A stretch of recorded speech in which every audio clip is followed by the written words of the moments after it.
अस्सलाम वालेकुम अहबाब। आज मेरे हाथों में जो किताब है वो अदीबों के अदीब वैकुम मोहम्मद बशीर साहब की किताब है। मोहम्मद बशीर साहब का ताल्लुक इंडिया यानी भारत से है। केरला से ताल्लुक रखने वाले मुनफरिद और साहिब असलूब अदीब मोहम्मद बशीर साहब को मलयालम जबान के पहले मुसलमान अदीब होने का एजाज़ हासिल है और उन्होंने फिक्शन में नए रुझानात को जन्म दिया। उन्होंने इतने खूबसूरत अंदाज में फिक्शन लिखा है कि मैं ये व्लॉग बनाने पर मजबूर हो गई। अपनी 40 साल अदबी जिंदगी में वकील मोहम्मद बशीर साहब ने 100 मुख्तसर कहानियां, 2 अदद नॉवलेट और तवील कहानियां लिखी हैं। इस किताब में उनकी 17 मुख्तसर और तवील कहानियां शामिल हैं और ये किताब पाकिस्तान में आज के इदारे यानी अजमल कमाल साहब का जो इदारा है वहां से इस किताब की अशात हुई है और ये किताब मुझे नवीदा कौसर साहिबा ने तो वतन भिजवाई, जिसके लिए मैं उनकी बहुत ममनून हूँ। मलयालम जबान से इन कहानियों का उर्दू तर्जुमा जनाब मसूदुल हक साहब ने किया है, जिनका ताल्लुक जामिया मिलिया इस्लामिया दिल्ली से है। तो ये व्लॉग बनाने के लिए मुझे किसी ने कहा नहीं है, मैंने खुद सोचा मैं आप लोगों से शेयर करूं।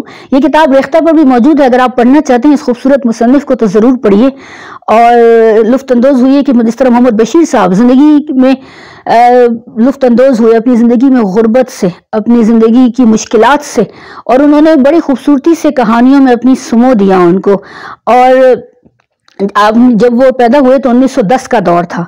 1910 के बाद जो उन्होंने लिखा है कि वो 4 आने योमिया अगर हो आपके पास तो आपका गुजारा हो जाया करता था, यानी 4 आने योमिया पर। लेकिन अक्सरियत के पास 4 आने योमिया भी नहीं होते थे, तो उन दिनों पैसे चला करते थे, तो 4 पैसे की चाय आया करती थी। तो 4 पैसे की चाय के लिए भी उनके पास पैसे नहीं होते थे।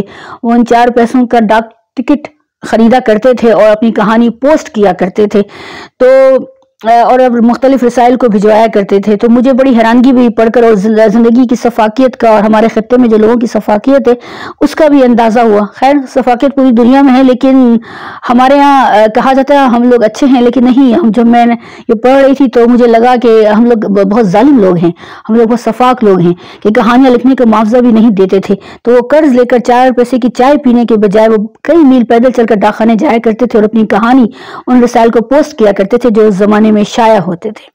अपनी जिंदगी के आखिरी अयाम में वो अपने गांव में दरख्त के नीचे तशरीफ फरमा हो गए थे और लोगों को चाय बनाकर पिलाया करते थे अपने हाथ से, क्योंकि उनको तो कोई चाय नहीं पिलाता था।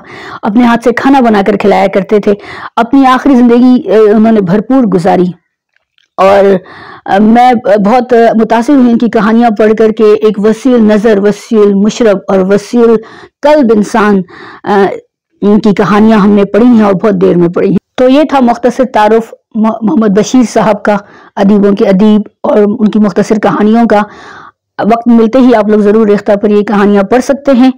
और मैं एक दफ़ा फिर नवीदा आपा साहबा का बहुत बहुत शुक्रिया कि उन्होंने मुझे ये खूबसूरत किताब भिजवाई, और आप सबका भी बहुत बहुत शुक्रिया।